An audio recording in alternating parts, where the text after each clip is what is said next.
हम बचपन से हर गली, हर सड़क, हर चौराहे, हर गांव या हर शहर में ये सूचना पट्टी देखते और पढ़ते आए हैं।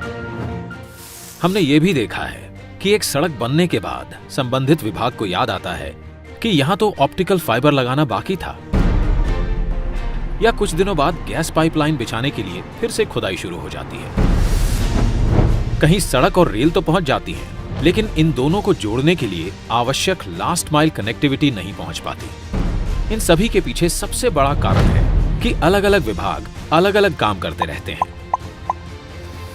और इन सब का परिणाम प्रोजेक्ट के पूरा होने में देरी, लागत में वृद्धि और आम जनता को परेशानी। ऐसा भी देखा गया है कि एक प्रोजेक्ट तो पूरा हो गया, लेकिन दूसरे प्रोजेक्ट के साथ कोऑर्डिनेशन के अभाव से जनसामान्य को उसका पूरा लाभ नहीं मिल पाता है।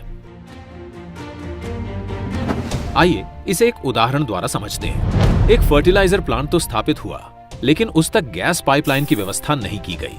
गैस पाइपलाइन की अनुपलब्धता के कारण वो प्लांट पूरी तरह से उपयोग में नहीं लाया जा सका, जिससे करोड़ों की लागत से बने उस प्लांट का पूरा लाभ जन सामान्य तक नहीं पहुंच सका। इसी प्रकार सड़क निर्माण का काम कई एजेंसियां करती हैं। जैसे प्रमुख राजमार्गों का निर्माण NHAI करती है। इसके बाद आगे की सड़क का निर्माण राज्य PWD करती है।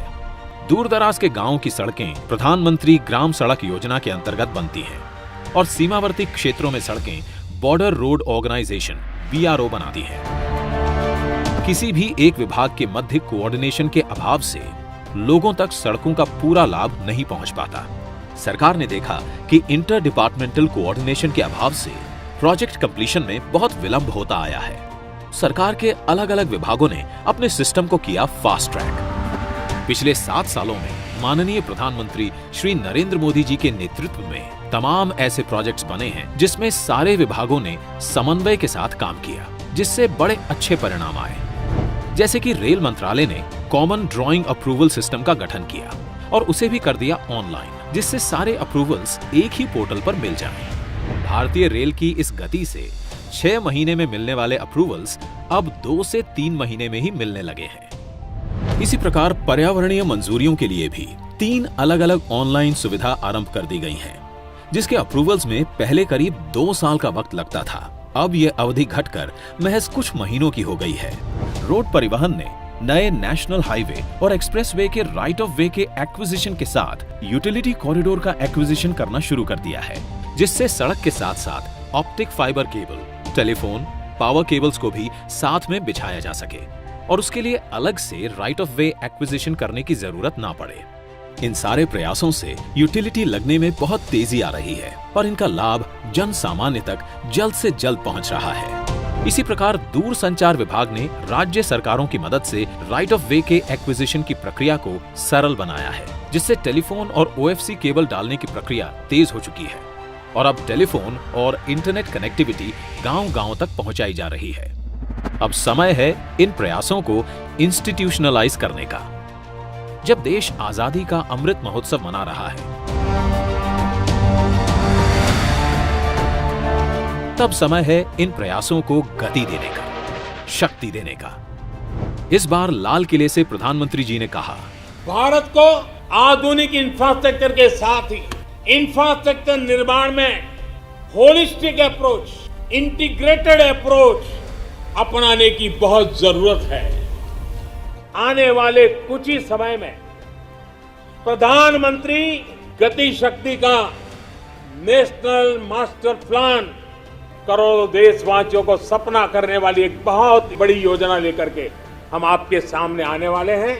लाखों नौजवानों के लिए रोजगार के नए अवसर लेकर के आने वाली है। विकास में गति की नई इंटीग्रेटेड और होलिस्टिक अप्रोच की शक्ति, यानी कि प्रधानमंत्री गति शक्ति, national master plan for multi modal connectivity.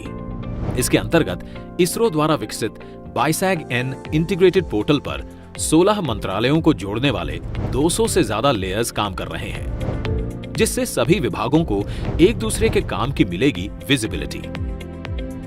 PM गति शक्ति योजना द्वारा रेल, रोड, पोर्ट और सिविल एविएशन सभी आ जाएंगे एक बड़े अम्ब्रेला प्लान के तहत। अब पोर्टल के माध्यम से किसी भी विकास एवं निर्माण कार्य में सभी स्टेक होल्डर्स के बीच समन्वय होगा, जिसके तहत एक ऐसी व्यवस्था बनाई गई है कि सभी ग्रुप में एक साथ बैठकर बेहतर प्लानिंग कर सकेंगे। इससे लैंड एक्विजिशन के साथ साथ काम भी एक साथ होगा, तो परियोजनाओं की लागत में भी कमी आएगी। केंद्र सरकार से लेकर राज्य सरकार के विभागों तक, लोकल अर्बन बॉडी से लेकर निजी कंपनियों तक, सभी में होगा ऐसा तालमेल जो आज तक कभी नहीं देखा गया।